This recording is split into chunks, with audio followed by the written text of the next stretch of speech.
सभी को जय हिंद दोस्तों। आप सभी का हार्दिक स्वागत है इंडिया स्ट्रॉन्ग रिएक्शंस पे। आशा करता हूँ कि आप सभी लोग बहुत अच्छे होंगे। तो इसकी लेटेस्ट और इंटरेस्टिंग वीडियो में आप देखेंगे पाकिस्तान के दो मशहूर पत्रकार, एक तरफ आप देखेंगे आरजू काजमी को, जिनके स्पेशल गेस्ट होंगे शकील चौधरी साहब, जो कि एक जबरदस्त जियो पॉलिटिकल एक्सपर्ट है और खासकर भारत और पाकिस्तान के रिश्तों में बहुत ही जबरदस्त नॉलेज और गहरी पकड़ रखते हैं। और ये दोनों बात करेंगे हमारे प्यारे देश भारत, प्रधानमंत्री मोदी और खासकर हमारे विदेश मंत्री जयशंकर साहब के बारे में। तो ये वीडियो काफी नॉलेजेबल होगी, आपको बहुत कुछ जानने को मिलेगा। तो इसे अंत तक देखें और चैनल पे नए हैं तो चैनल को सब्सक्राइब कर दें, ताकि हम आपके लेटेस्ट इंटरेस्टिंग और दमदार वीडियोस लाते रहें। तो चलिए पहले ये वीडियो देखते हैं और अंत में इसके बारे में बात करेंगे। जय हिंद, जय भारत।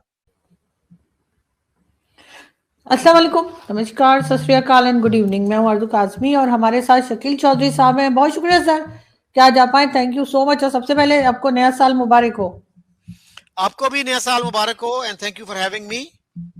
और सर आज हम जरा वैसे तो एक टॉपिक हमारे पास ये भी है कि जो न्यूज़ हमने डिस्कस करनी है वो ये कि डॉक्टर जयशंकर और सरदार अयाज सादिक साहब की मुलाकात हुई है ढाका में। उस पर काफ़ी लोग बात कर रहे हैं क्योंकि इस ज़माने में जब क्रिकेट टीम हाथ नहीं मिला रही, हॉकी टीम हाथ नहीं मिला रही और कई तरह की टेंशन चल रही हैं, अगर ये एक खुशगवार वाक़ये के तौर पे लिया जा रहा है, लोगों को बहुत पसंद आया है और कई लोग खैर एतराज़ भी कर रहे हैं, लेकिन ज़्यादातर लोग इसको वेलकम कर रहे हैं कि दोनों ने हाथ मिलाया और मुस्कुराहटें भी चेहरे पर थी। इस पे भी हम बात करेंगे और आज और साथ ही साथ पाकिस्तान का एजुकेशन सिस्टम जो है, क्वालिटी एजुकेशन सिस्टम बनाने में कोई भी हुकूमत या डिक्टेटरशिप जब आई तो ये लोग नाकाम क्यों रहे हैं। अगर हम कंपेयर करें भारत या बांग्लादेश से, तो इमरान खान आए थे तो उन्होंने कहा था कि एक ही जैसा निज़ाम तालीम लेकर आ जाएंगे, लेकिन वो एक ही क्या सही होगा।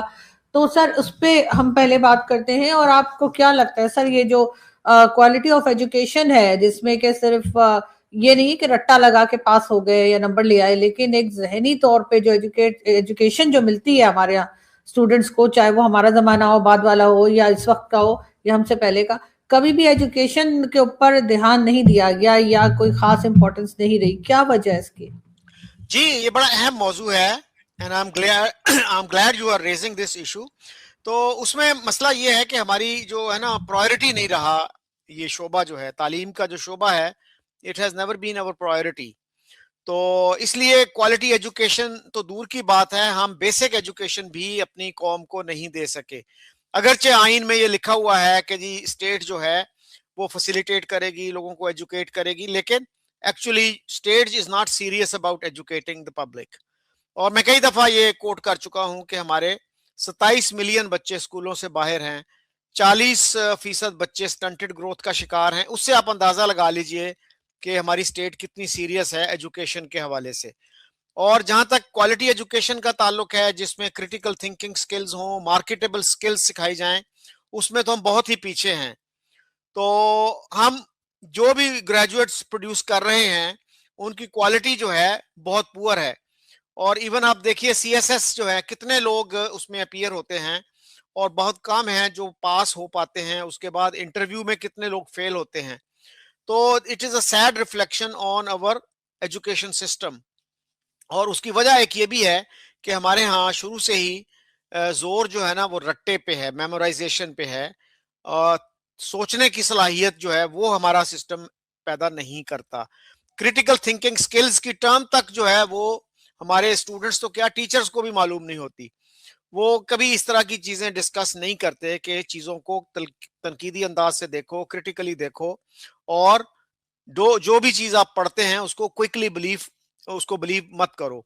तो ये जो चीजें हैं, अच्छा जो एजुकेशन सिस्टम है वो तनकीदी सोच पैदा करता है और इंटरनेशनल मार्केट प्लेस के लिए वो ग्रेजुएट्स पैदा करता है। हमारे यहाँ तो ये है कि अगर आप रट्टा लगाएं, स्टेट का जो नैरेटिव है, डोमिनेट नैरेटिव जो है, उसको सपोर्ट करें, तो आप बड़े अच्छे स्टूडेंट हैं, आपको ए ग्रेड मिलेगा।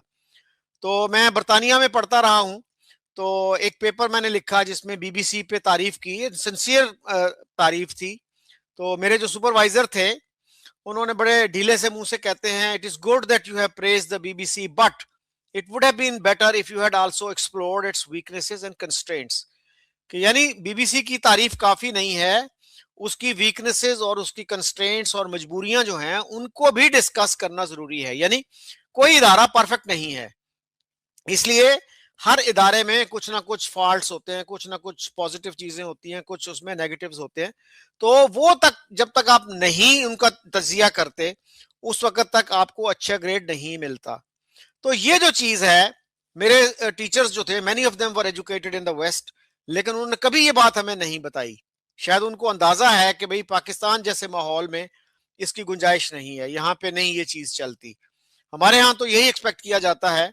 बहुत से टीचर्स जो हैं, जो जरा हट के पढ़ाते हैं, वो बता देते हैं कि भाई ये मैं चीजें आपको बता तो रहा हूं, लेकिन एग्जाम में मत लिखना। इसलिए बहुत जो है ना, हमें नजरियाती जो पैरामीटर्स हैं हमारे, वो बड़े स्ट्रिक्ट हैं। और वो जो क्वालिटी एजुकेशन है, उसको जो है वो आगे नहीं बढ़ने देते। तो this is very unfortunate story. लेकिन सर कहीं ना कहीं जो है वो ये भी कहा जाता है कि हमारे यहाँ जो बजट बनाया जाता है उसमें एजुकेशन का बजट काफी कम होता है, जबकि बाकी चीजों में हम डिफेंस और कई दूसरी चीजों में जो है शोबों में जिसका कोई डायरेक्टली वास्ता नहीं होता पब्लिक के साथ, उसमें काफी बजट लगा देते हैं। और कभी किसी भी गवर्नमेंट की जो है वो फर्स्ट प्रायोरिटी जो है वो एजुकेशन नहीं रही। अगर आप बांग्लादेश को देखें तो वहां पे एजुकेशन सिस्टम बहुत अच्छा है। भारत से कई आपने देखा लोग ऐसे निकले या स्टूडेंट्स ऐसे निकले जिन्होंने दुनिया में अपना नाम बनाया है। पाकिस्तान बेशक छोटी कंट्री है, यहाँ से चले उनके मुकाबले में 10% 20% ही निकल आते, वो भी नहीं निकले। क्या लगता है आपको कभी हो पाएगा? मुश्किल है कि जब तक हमारी सोच नहीं बदलती, हमारी फॉरेन पॉलिसी की जो अप्रोच है वो नहीं बदलती, हम अपने ख्यालात पे एक तनकीदी नजर नहीं दौड़ाते, तो मुश्किल है कि इस तरह की कोई चेंज आए। और जहां तक एजुकेशन बजट का ताल्लुक है, देखिए एजुकेशन की कोई लॉबी नहीं है मुल्क में, तो इसके लिए कोई बंदा आवाज नहीं उठाता। तो वो कहते हैं ना जी कि माँ भी उस वक्त तक दूध नहीं देती बच्चे को जब तक वो रोए ना, प्रोटेस्ट ना करे। तो हमारे यहाँ एजुकेशन की चूंकि लॉबी कोई नहीं है, तो इसलिए जितने भी पैसे उसको मिल जाएं वो गनीमत होती है। ये नहीं देखते कि यार इससे हम अपने नौजवान नस्ल को आगे लेके जा सकते हैं, नहीं लेके जा सकते। यूनिवर्सिटी के जो प्रोफेसर हैं उनकी तनख्वाहें जो हैं बर वक्त अदा होंगी नहीं होंगी। तो हमारी यूनिवर्सिटियां जो हैं, इसका HEC का बजट देख लीजिए, उन्होंने कितने पैसे मांगे थे और उनको दिए कितने गए। यानी पिछले साल से भी कम पैसे इस दफा बजट में दिए गए। और इस दफा आपको पता है कि डिफेंस बजट में 20% का इजाफा हुआ। तो वो जाहिर है कहीं ना कहीं से तो काट के ही आपको देने पड़ेंगे। आज मैं किसी इंडियन जर्नल का इंटरव्यू सुन रहा था, तो वो यही बात कर रहे थे कि यार कौम जो है ना, वो राफेल से नहीं बनती, कौम जो है वो तालीम से बनती है, टेक्नोलॉजी से, साइंस से बनती है। तो he was talking really sense कि हमें जो है एजुकेशन में ये जो सोशल सेक्टर है उसको मजबूत बनाना है। डिफेंस पे जब हम खर्च करेंगे तो सोशल सेक्टर से ही कट लगाना पड़ेगा ना। सो लॉन्ग टर्म फ्यूचर के लिए वो एक जर्नैल था, वो ये बातें कर रहा था। हमारे यहाँ जर्नैल जो है इस तरह की बातें अनफॉर्चुनेटली नहीं करते। तो लॉन्ग टर्म फ्यूचर जो है ना, अगर आप उसको बेहतर बनाना चाहते हैं तो you have to take education seriously. और जो एजुकेशन के एक्सपर्ट्स हैं उनके साथ आपको मिल बैठना पड़ेगा, और उनसे मुशावरत किए बगैर आप अच्छा जो करिकुलम है वो नहीं बना सकते, अच्छा सिस्टम नहीं बना सकते। लेकिन चूंकि हमारी ये प्रायोरिटी नहीं है तो किसी का ध्यान उधर जाता ही नहीं है। बिल्कुल ऐसा ही है सर। और लेकिन अफसोस की बात है कि किसी का भी ध्यान उस तरफ नहीं जाता, जो कि पहली बात यही कि जाना चाहिए। और अगर एजुकेशन सेक्टर को हम मजबूत करेंगे तो इकोनॉमी भी अपने आप ही जो है वो ग्रो करेगी और बेटर होती चली जाएगी। लेकिन सर दूसरी तरफ अगर हम देखते हैं तो हिंदुस्तान पाकिस्तान में जिस तरह की टेंशन रही लास्ट ईयर, आई विश कि उस तरह की सूरत हाल दोबारा ना हो और दोनों कंट्रीज अमन से रहें, दोनों कंट्रीज आराम से रहें और लोग भी जो है एक दूसरे के लिए थोड़ा पॉजिटिव थॉट्स जो है वो लेकर आए। क्रिकेट टीम हाथ नहीं मिला रही, हॉकी टीम जो स्पोर्ट्स वाले हैं बहरहाल उनके कुछ ना कुछ टेंशन चल रही थी लास्ट ईयर आपने देखा। लेकिन एक आखिरी दिन जो था 31 दिसंबर का, वो बड़ा ही खुशगवार एक चीज लेकर आया। हालांकि वैसे गए तो दोनों ही जो कंट्रीज के लीडर्स थे वो एक आप जानते हैं कि खालिदा जिया साहिबा की डेथ के बाद जो वहां पे कंडोलेंस के लिए गए थे, लेकिन दोनों ने हाथ मिलाया, डॉक्टर जयशंकर ने भी और यहाँ से भी जो नेशनल असेंबली के स्पीकर साहब गए थे।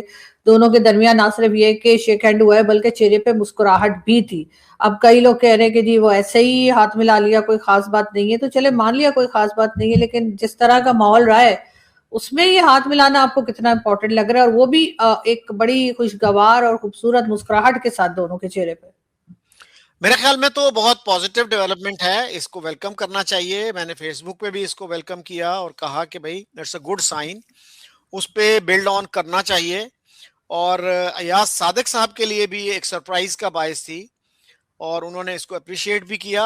वो खुद भी परेशान थे कि चूंकि एक हिस्ट्री थी कि हाथ ना मिलाने की, तो उनके नजदीक ये था कि यार ये क्या ऑकवर्ड मोमेंट आने वाला है। तो वो कहते हैं कि जी डॉक्टर जयशंकर ने अपने आप को इंट्रोड्यूस किया और उनको कहा कि मैं आपको जानता हूं। So that was very very nice gesture.